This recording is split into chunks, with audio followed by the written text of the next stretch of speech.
From the I don't know what to say. I'm just speechless. to the I can't believe it. we see all sorts of life-changing moments at McKinney competitions. How would you react? Cars, houses, tech bundles and more from just £2 a ticket. No purchase necessary. For competitions, rules and conditions, see mckinneycompetitions.com. People, should be proud of this region, what it brings, and the innovators. And, not just me, but we're talking about other craft artisans who are innovating in their own areas and things in this region. So it is fantastic to see, and the more you get, the more people are inspired to do things, to start their own businesses, for example, and to be generating more income and improving the economy in this area and really growing this area, because it's a gem. It's got fantastic people, fantastic resources and things. So we like to just say, well, hey, we do this, but inspire other people to do, as I say, to follow their dreams as well. This week's podcast is the first in our From the Heartland series, in which we'll be speaking to independent businesses from right across the borough. For the first episode, we spoke to Ric Dyer at Symphonia Gin in Moy on how he combines science with local ingredients to produce gins and spirits with a difference. Ric tells us about his previous career and how his scientific background led him to start his own distillery. Ric also talks openly about his everyday fears of being a small business owner, but how his passion for what he does helps overcome them. He also recounts hand bottling 250 bottles of gin per week in his home garage, and how that became the thriving business that it is today. So for the next 30 minutes or so, sit back, and I hope you enjoy listening about the process around gin making and how it's probably a bit more scientific than you ever would have thought. So to understand Symphonia, you really have to understand my background. I'm a scientist, chemist, and I was inspired by a chemistry teacher at school, and that was a long time ago now, before health and safety had gone mad, and we were able to do experiments at the bench, blow things up, set fire to things, and generally get inspired by science, chemistry in general. And I wanted to continue and have a career in chemistry. And I looked at the pharmaceutical industry and as a way of using my chemistry for the greater good as such. So I did a degree in chemistry, then I did a PhD in chemistry, and then I went to Harvard-University to work with the best chemists in the world, and then a company in England headhunted me back into the pharmaceutical company, a big company called GSK, where I was involved in drug discovery. So it involves using your chemistry to make new molecules, and then testing them against certain biological disease to see whether you've impacted that disease and prevented that disease from happening. And one interesting area we worked in was antiviral chemistry.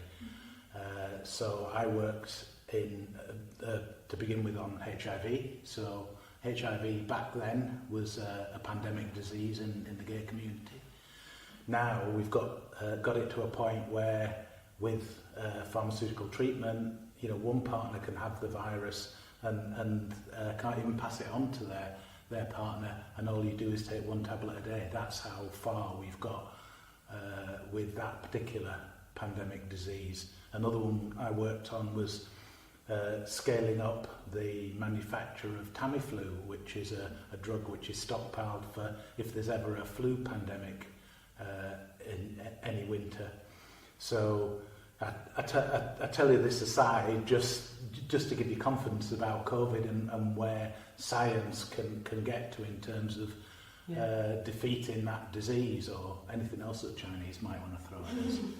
So was chemistry something that you grew up with? Was it something as a child you were always interested in? Where did that influence come from? Was it from family? It literally came from a very inspirational chemistry teacher that I had at school, who a bit like Walt in Breaking Bad, you know, really sort of, you know, knew his chemistry and was able to communicate that to children, you know, and that's, you know, the real benefits of education. And a great teacher, they can really inspire, you know, children in, you know, to learn and to get that excitement for whatever subject they've got. So that was the inspiration behind the chemistry side of it. But I wanted to go into the pharmaceutical industry, you know, just to use that scientific knowledge for, you know, for the betterment really of people and things, you know, just. So you were headhunted and moved into a large company. Yeah. How do you go from sitting at I'm imagining in a lab, lab coat on, picturing the scene, lab coat on, to run a gin distillery? Yeah. How do you make that transition? My career progressed in the pharmaceutical industry up and up the various layers till I was at the top of the company. So I was working at Almac, heading up operations in their sciences division. And at that level, you're not doing chemistry at the bench, you're not using that knowledge and creativity anymore. You're basically juggling spreadsheets and resources and solving, you know, more people problems than chemistry problems. But on the side, I was doing using that creative side by doing cooking and baking at home, which is basically, that's just chemistry at home, as we know. And so when it came to doing a career change, I wanted to do something in food and drink. This is a great area around this area for food and drink. It's a real food and drink heartland. So this was a great area to do it, and basically the inspiration to go into gin making, we were just enjoying a local gin and tonic one evening, and my wife Fiona said to me, you were looking for something in food and drink, what about that? And it's like, yeah, absolutely, yeah, I could do, but I'd have to look into it, because even then there were quite a lot of gin distilleries, and there were emerging ones in Northern Ireland, you know, Jawbox, Shortcross, Boatyard, and so it's, if I was going to go into that area, what unique selling points could I bring to my product that would make it stand out amongst everybody else's? Now there's over 50 gin distilleries in the island of Ireland. There's about 2,000 gin distilleries in the world, so you really need something that's special to make you stand out and to be sustainable as a business.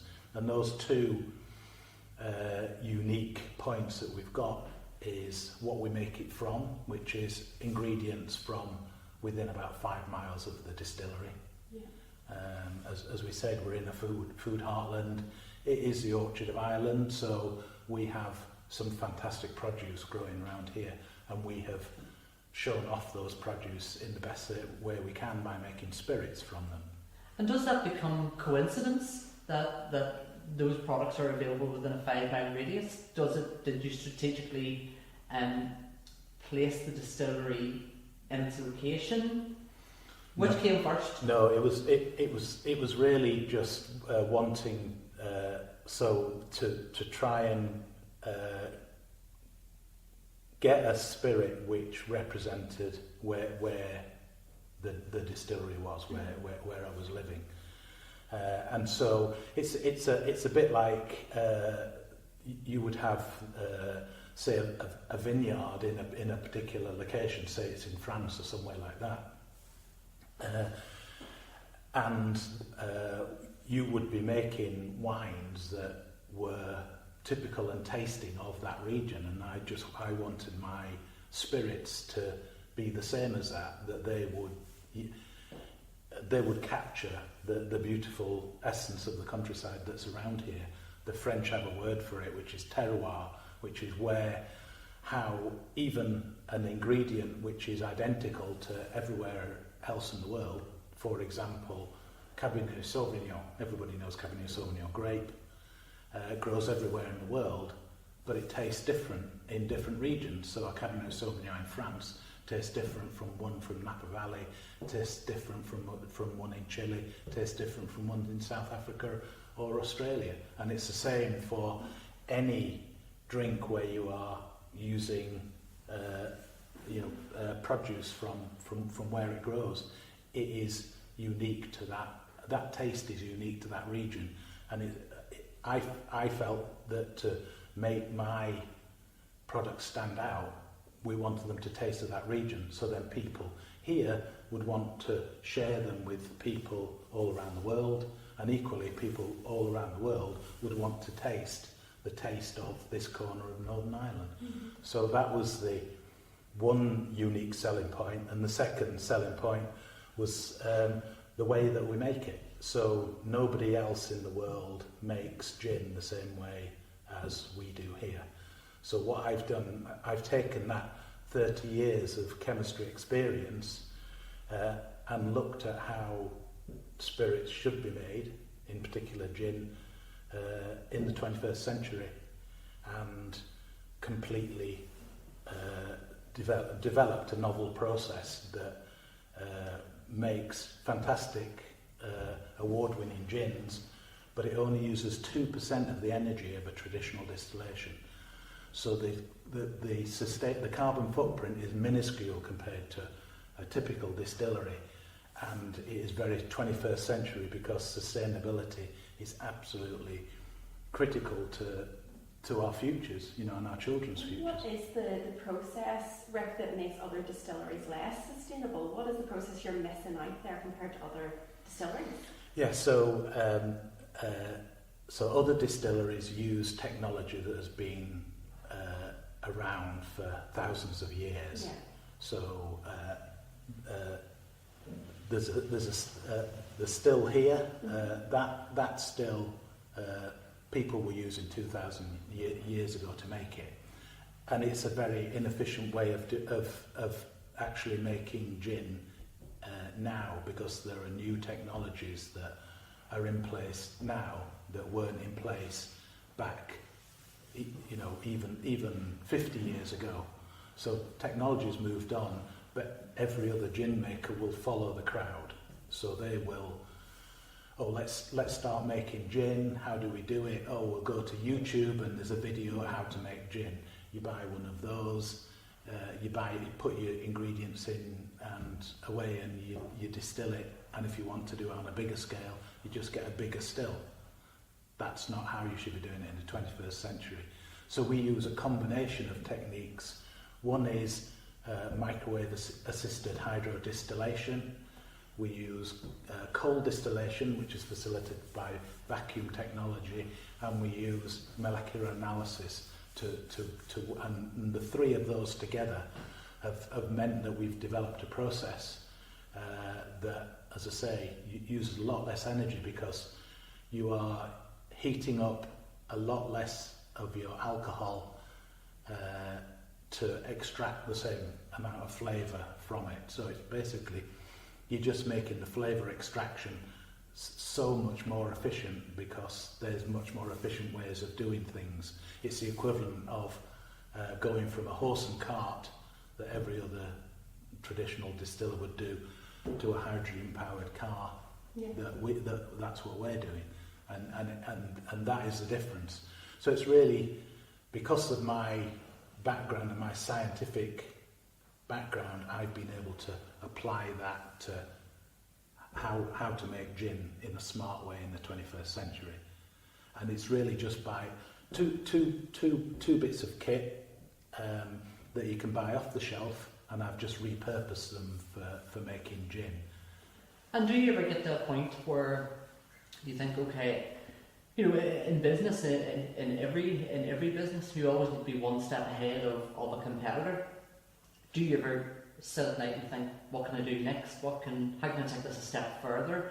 Do you think you're far enough ahead to be that leader, or is there sometimes a doubt that maybe creeps into your mind and goes, I need to do something else, or I need to change this? No, for the moment, the challenges now are not about the production side of it. We've got a slick production process. It uses a lot less energy, and now, you start looking at energy prices and the way that they're heading. Suddenly, it's not just about environmental sustainability. It's actually about hard-nosed economics.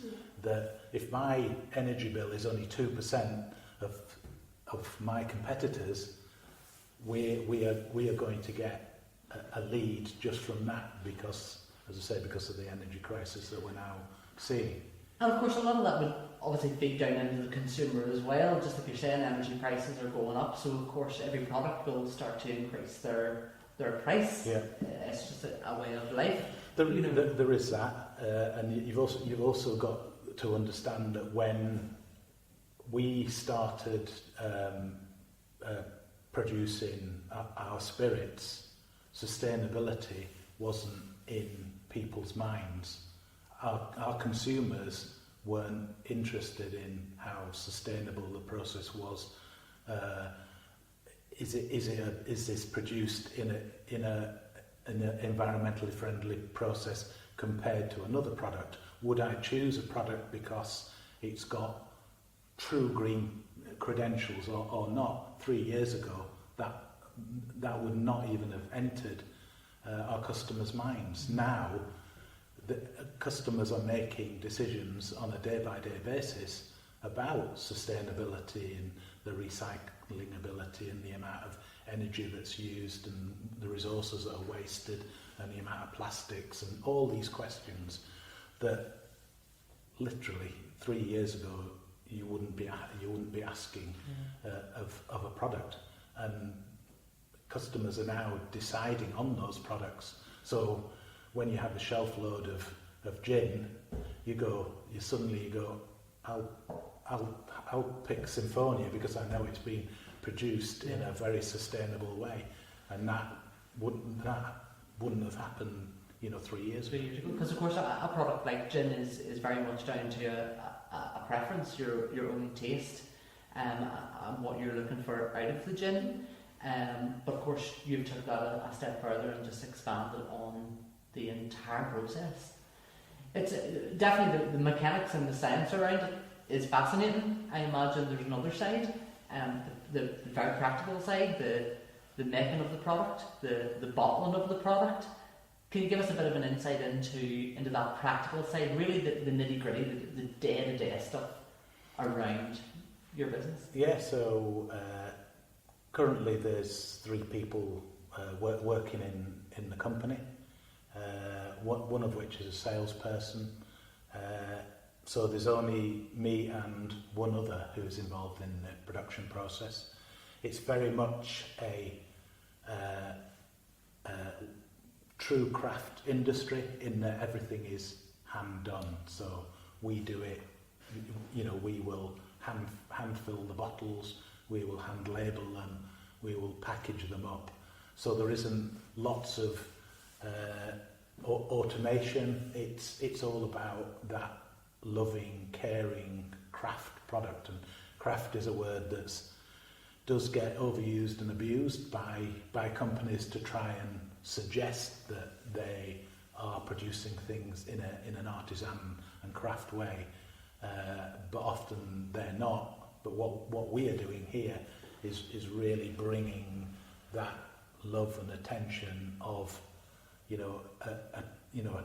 a true craftsman, a true artisan, which is very much, if you look at the other food and drink producers in this area, around the Armagh area, they're very much of that ilk, that really craft, lovingly handcrafted, and I can have a list as long as your arm of people who are really loving and caring and are really starting to bring this region to international recognition now.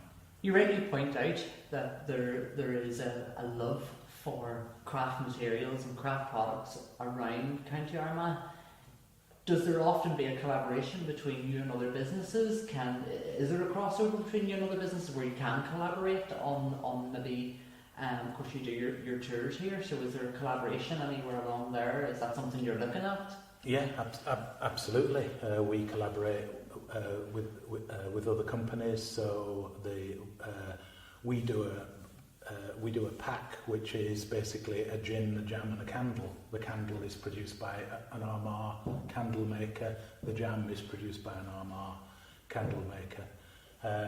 So the candles are made by Kimmeria and the jams are made by Lush Larder, and they are local artisan people that we've linked with to really try and encourage the whole craft movement around this region. And there's other things we do in terms of, when we do lunches where we do little nibbles and things like that, that will be, wherever possible, it will be, producers from around this region that will be showing off their produce alongside ours. And that is, the producers see that there's a mutual benefit to that, because then they start going, we need to be serving, Symphonia Gin and Tonic with this type of thing. And we're very much, that's part of the ethos of the company is to get that localness and almost the local teamwork between all the artisan producers. We go to festivals and we all meet together. Everybody's selling this, that, and the other. We all have a chat house business going. Have you been to this event? Have you been to this festival? How did you find that? How are your sales today? All that. There's a real camaraderie around in that industry. And does that help, Rick? Because business, when you're in a small business by yourself, it could be hard if you have an idea and maybe not to bounce it off someone. And obviously, you pointed out that your wife was probably one of the first to get you into this business. Mm-hmm. Would she be a good sounding board, or do you have other sounding boards? Do you find local business people as good sounding boards? The other producers that we're talking about are very good for advice and things, and we all like to help each other out with things, even borrowing equipment and things like that. So there's a local lady who wants to get starting up in kombucha production, and I said, did you want to borrow some of my kit to try out how that's been made? There's another producer wants to make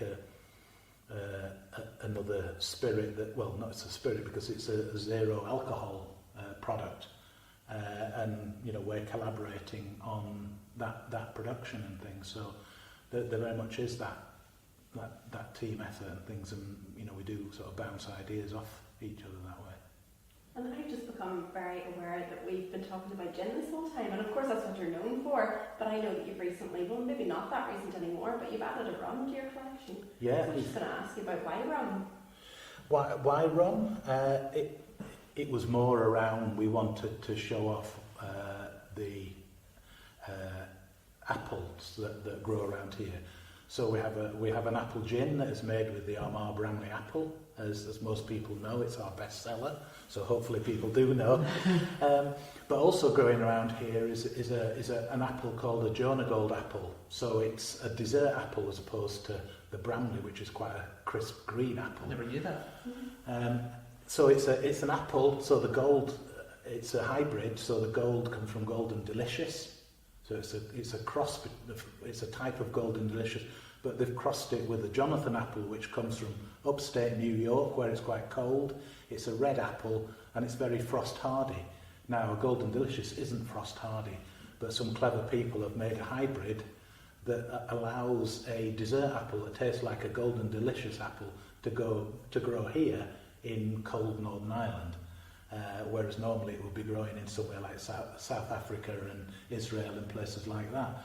So that dessert apple, we wanted to choose a spirit that went with it, Now, gin works nicely with a crisp green apple in the apple gin, but with something fruity like that, then a white rum pairs beautifully with tropical fruits, for instance, like your pineapples, like your coconut, you know, your mangoes and things like that. You think of cocktails, you know, your pina coladas and things like that. Well, we thought, hang on a minute, white rum is going to be perfect with this local product, so we can make an almost tropical thing with a local ingredient and really show off that ingredient. So that's why we have rum, because rum is a softer mouthfeel than a gin. A gin can be, you know, is quite crisp, whereas with that lovely smooth mouthfeel with the almost golden delicious apple taste, then that was the basis and inspiration for making the rum. And the third part of the rum is the gentle spicing that's in it. It's not a harsh spiced rum. It's very gentle. It has notes of nutmeg and cloves in it, which go perfectly with apple, because that's almost apple pie, apple crumble. That's the sort of thing that you'd be putting in there. And as part of what I've been trying to do with my science background, and it might sound incredibly geeky, but when I was trying to find botanicals for going into the gin and the rum, I carried out chemical analysis of all the botanicals that grow around here in this region, and compared them to exotic ingredients that grow on the four corners of the world. One great example is there's a botanical that's called cubeb pepper, right? You find it in Bombay Sapphire. It gives a beautiful aromatic peppery note at the end to that gin. What we found via this chemical analysis was that the same flavour molecules that are in cubeb peppers you can find in dandelion flowers. And are there millions of dandelion flowers around in April around here? Absolutely yes. So instead of having to go all the way to Indonesia for the flavours of cubeb peppers, the flavours of cubeb peppers are actually in dandelions, if you actually look, if you know how to look. And so another example of that, going back to the rum question you were asking, so we discovered that there's a plant that grows in the garden that has nutmeg and cloves in it. And just by carrying out chemical analysis, I found that it had those, and I was able to distill those out. So again, we don't have to go to the four corners of the world to get ingredients to make, real, outstanding, award-winning rum in this case. And do you think you'd stop at gin and rum, or do you see attempts in the future with other spirits maybe, or? It's really what inspires us, and we would work, and come up with other products. Depending on the most important thing is there something local that we can show off with our spirits? So one thing that we're experimenting with at the moment is damsons. So damsons is a lot of damson trees grow alongside the apple trees here in orchards, in people's gardens and things. And we were approached by a local schoolgirl who has damsons in her back garden, and she had like piles and piles of damsons, and she said to her dad, what am I going to do with all these damsons? Can we make a damson gin or something like that? And her dad said, hang on a minute. And he basically phoned me up and said, could you do anything with damsons? And it's like, yeah, damson gin, absolutely. So we're doing some experiments with that now. But that, again, is a local ingredient where you can show it off and get, and hopefully get another nice product. But I don't want to do too many products before we really nail the ones that we've got and they really start to get, selling in big numbers, So when you set up the business, Rick, you do tours of the distillery? Yes, we do tours, and we do a gin. We're opening a gin school in March where you can come, and what I do is I arm you with local flavours, and you will put your own Symphonias, create your own recipes together, and then you can take all of that home with you to enjoy, and we'll keep the recipe on file. You can make it, and we can supply you more if that's what you want. But of course, your passion very much was always the science, and behind it was doing the tours and setting up the gin school. Was that part of the original idea? Was that a deviation? Was it something that you found you enjoyed? What was the real need to do that, or? Partly just to get more brand recognition for the Symphonia brand, and to show people that we are different. People, we often find that people are surprised. Oh my goodness, you've got a distillery in Moy. I didn't even know that. Well, that's one reason why we're having tours and gin schools here.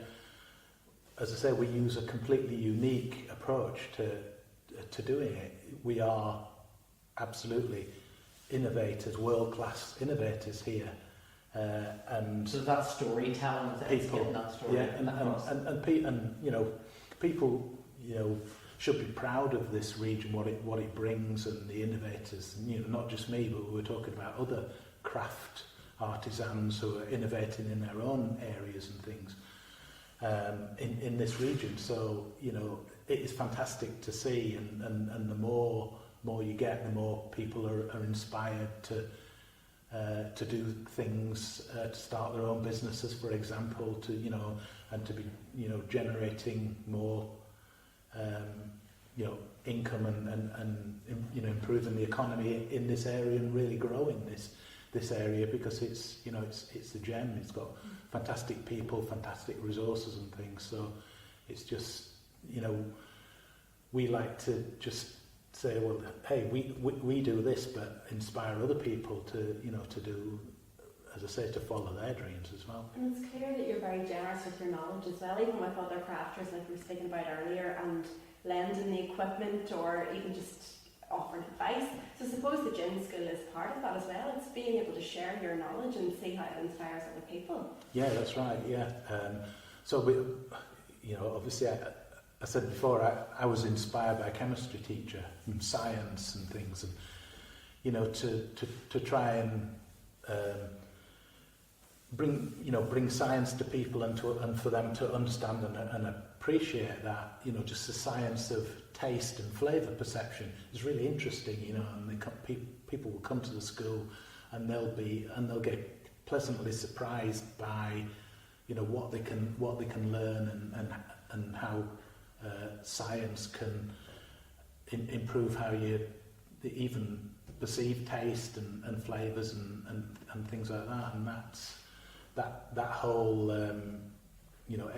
to try and inspire, ultimately, to get people doing more science, and people looking at science as a career and things, and as an avenue. A lot of people who have come on that tour and said, it's like, oh, you've inspired me now, and I've never even thought about that before. Even just the appreciation of why, for example, gin is such a fantastic, popular category now, and that's because there's a gin out there for everyone. Whether you like a dry gin, or you like a sweet pink gin, or a fantastic apple gin, somewhere in the middle, and what do you serve it with? What mixes do you have with it? What's the garnish that goes with it? What is a perfect serve? And we at the gin school, we talk about how to develop your own perfect serve. So you would come up with a gin, for example, but a gin is only one part of the drink, the perfect serve that you're going to have, because there's what mixer are you going to have with your gin? What is the best mixer? Is it tonic? Is it ginger ale? Is it lemonade? What's the best garnish that goes with it? What makes it taste the best? What looks the best? And all those are all part of putting together your own personal cocktail, as it were. And so that, we work with people and inspire them and teach them how wonderful the whole category of gin is, and why it has become so popular. And whilst a lot of it, Rick, you're saying is the science and behind it. As you're talking, I have the images in my head of you mentioned the damsons in the garden. Do you go and get the damsons and get the pestle and mortar out and grind them down, or is it a real trial process for you to come up with the different flavours, or how does that evolve? That is exactly that. What you just described there is exactly what we do. We I was kind of making that up, but we get the damsons. We put them with a bit of alcohol to steep, just as you would like your sloe gin or your damson gin or anything like that. We put some alcohol in there to extract all the beautiful flavours, and also you will find if you just press fruit juice in themselves, because they have sugar in, but they also have yeast on the outside, it will start fermenting, which is where people first discovered the joys of alcohol. Was they would just basically keep fruits in a jar and ultimately would turn into alcohol and fruit. And so what we do, it's exactly that. With those damsons, we mash them up and then we go, what does this taste like? It probably needs a bit of sugar or something. And it's like, oh, well, hang on a minute. Let's not put sugar in, because there are lots of producers who produce local honey around here now. Oh, so what about putting the honey in with the damsons as a sweetener rather than that? Suddenly you've got two local products, and you've got the emergence of what could potentially be, a world-class spirit, and that's just through mad invention and trying things, and lots of failures as well as successes in terms of taste and stuff. It's like some things, it's like, oh my goodness, I'm never ever going to make a spirit or a drink. Not to compare you to the nutty professor or anything, but it kind of has that enough feeling to it. It's exactly that. I get my white coat on and just completely, at times we have fun. You got to remember, I'm the MD of a company, so sometimes I'm doing little experiments like that, but most of the time I'm trying to get my products out there and and of course you wouldn't put anything on the shelf you haven't tasted yourself. I wouldn't have tasted myself or made myself, as we are now. We're only a very small company, so everything has been.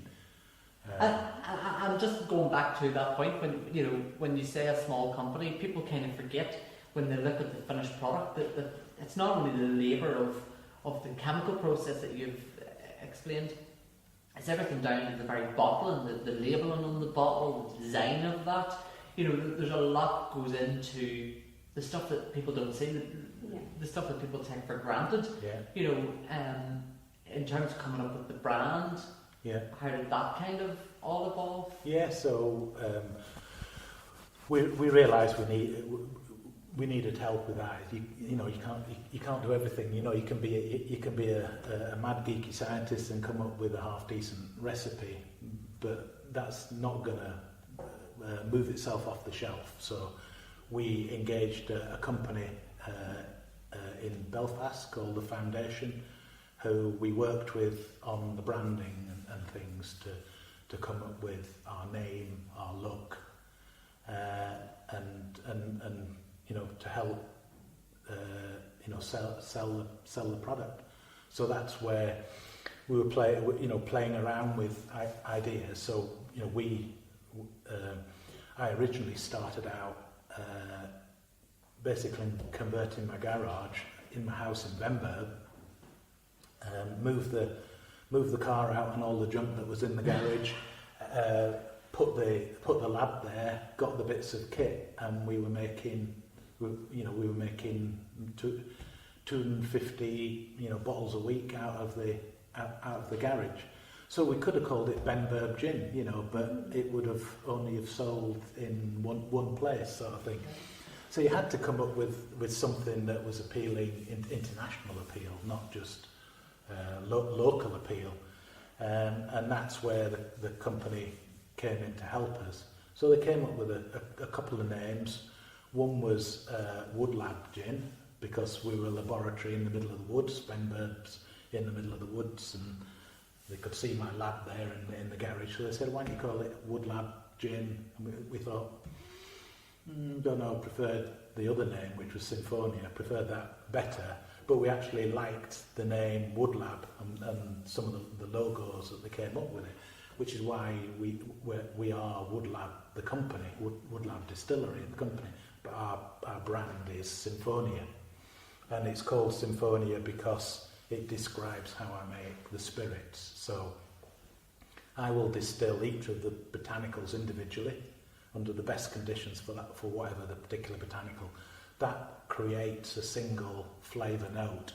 And then what I do is I compose those various flavour notes into my Symphonia, which is why we start out with Symphonia number 1, number 2, number 3. It's just like Mozart's symphonies, number 1, number 2 and number 3, except that we couldn't trademark symphony in the spirits category, but we could trademark Symphonia in the spirits category. So that's why it's called Symphonia rather than symphony. But they are a symphony of flavours rather than a symphony of music. So, but that's where the number 1, 2 and 3 originally came from as the idea. And that was all through, discussing with the foundation, the branding company that we used, and then they came up with the look as well, which is we were wanting that clean, sophisticated look, elegant, and it looks like a high quality product, and so we reached out to them to do that. I think something really lovely too is that the two things that you combine should be polar opposites, and that you're working with science and nature, but you find a nice harmony between the two. Very good. It lends itself to Symphonia. Yeah, exactly. And touching back to, you pointed out that you said there when you started it was move the car out of the garage and go from there, 250 bottles a week. Mm-hmm. Yeah. When you're sitting down with a new business and you are in your garage putting out 250 bottles a week, of course there's that output of let's be nitty gritty about it, the hard cold cash that you have to put out. Mm-hmm. Was there ever a point where you sat down to write a check or transfer a payment and went, oh, what am I doing? Why did I not stay in a job? Why did I do this? Does that fear, in the early days, did that ever hit you? It hits me every day, every single day. Obviously, working in the pharmaceutical industry, working at Almac, senior position, it's a very well-paid job, fantastic company, lots of security, and then all of a sudden, the next day, you're out there, and as you say, you're writing checks, and you see your bank balance go down and down and down, and you do ask yourself that question every day at some stage in the day, and it's one of those things. It's a very scary experience, but I imagine the flip must absolutely the flip is you've got I've now created 4 products that didn't exist ever before to man. And people love them as well. So you've created something that people are willing to pay for and enjoy. And if I hadn't have, if I just, I would still be in a very stable job, and not have that creative side. You know, you look at the, you know, the brand, what we're talking, the branding of Symphonia and everything else, and people say, I just can't believe that it, you know, this is in Moy, and it's like, why can't you believe that? You know, it just because it looks so fantastic and so sophisticated. You are allowed to have sophisticated and fantastic things. Must give you a great sense of pride in what you do every day, aside of the nerves. Yeah. It must give you a great sense of pride. Yeah, absolutely. You know, and the knock-on effect too that you'll have had over other industries that you're working with, and for instance, talking about the apples that you use, and you know, Symphonia in itself is therefore positively impacting all those other businesses that you're working with. Yeah. So Yeah. And the overall, you know, impact is huge. yeah, and that's right, and that's why we, you know, wherever possible, we like to work with local companies for everything. You know, we buy our boxes from a local company. We could buy our boxes from London a bit more cheaply, but no, we buy our boxes from you know, a lovely guy in Lockall. You know, we buy our apples, you know, from an apple merchant in Craigavon. You know, our tonics that we use come from the Armagh Cider Company from, you know, Troughton's Tonics.